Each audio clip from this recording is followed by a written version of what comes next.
LB స్టేడియంలో రేవంత్ రెడ్డి మాట్లాడుతున్నారు. Live చూద్దాం.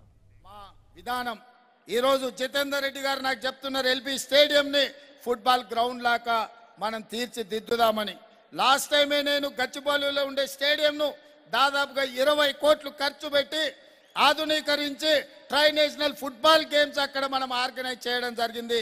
తొందరలోనే ఎల్బీ స్టేడియం కూడా అద్భుతమైన స్టేడియంగా తీర్చిదిద్ది పేద క్రీడాకారులకు, నగరంలో ఉండే క్రీడాకారులకు అందుబాటులోకి తీసుకురావాలని ఈరోజు రాష్ట్ర ప్రభుత్వం భావిస్తున్నది. యువ మిత్రులారా, వ్యసనాల వైపు వెళ్ళకండి.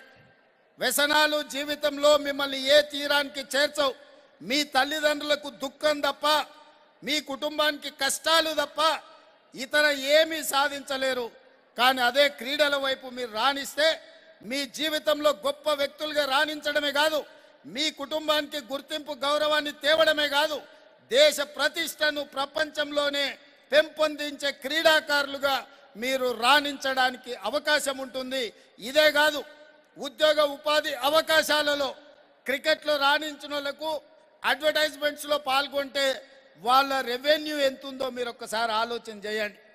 ఏ బిగ్ ఇండస్ట్రియలిస్ట్ కూడా సంపాదించనంత ఈరోజు క్రీడాకారులు ఆర్థికంగా ఎదుగుతున్నారు అంటే వాళ్ళ కఠోరమైన శ్రమ, వాళ్ళ దీక్ష, వాళ్ళ పట్టుదల. అందుకే ఈరోజు క్రీడాకారులు రాణిస్తున్నారు. మన నగరం, మీరందరూ ఇక్కడికి వచ్చిన వేలాది మంది క్రీడాకారులను నేను ఒక్కటే కోరుతున్నా, ఈ ఒలింపిక్స్లో మనం సాధించలేకపోయినాం. 2028లో భారతదేశం తరఫున తెలంగాణ రాష్ట్రం మీరే ఒలింపిక్స్లో మెడల్స్, గోల్డ్ మెడల్స్ సాధించే ప్రతిజ్ఞ మీరు ఈరోజు చెయ్యండి. మీకు కావాల్సిన శిక్షణ, మీకు కావాల్సిన ప్రోత్సాహం ఇచ్చే బాధ్యత రాష్ట్ర ప్రభుత్వం తీసుకుంటుంది.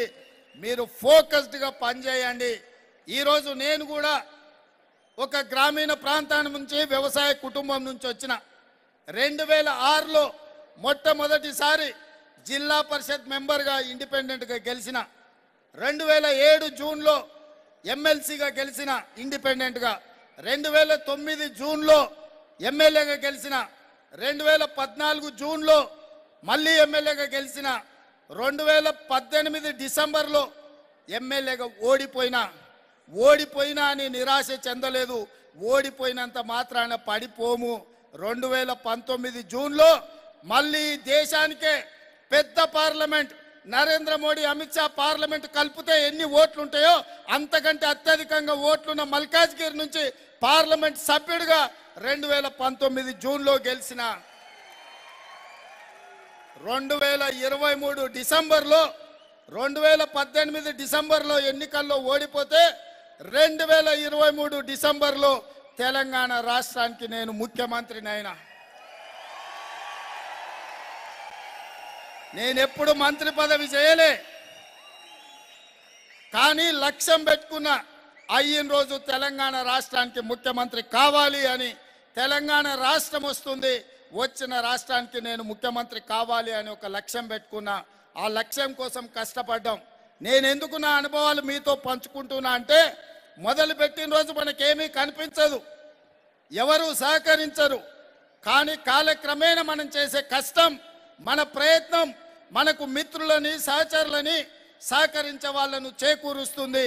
మీ అందరికీ నా సూచన ఒక్కటే, నిఖత్ జరీన్ కూడా ఒక మిడిల్ క్లాస్ ఫ్యామిలీ నుంచి వచ్చిన అమ్మాయి, వాళ్ళ తల్లిదండ్రులు రూపాయి కూడబెట్టి ఆ అమ్మాయిని మద్దతు ఇస్తే బాక్సింగ్లో ఈ దేశ ప్రతిష్టనే నిలబెట్టింది. నరేంద్ర మోడీ ఈ దేశానికి ప్రధానమంత్రి అయిందంటే ఆయన కూడా వాళ్ళ తాతలు ముత్తాతలు చేస్తే కాలేదు. ఈరోజు మనం కష్టపడితే, లక్ష్యాన్ని పెట్టుకొని పనిచేస్తే, ఆ దిశగా మనం కృషి చేస్తే సాధించలేనిది లేదు.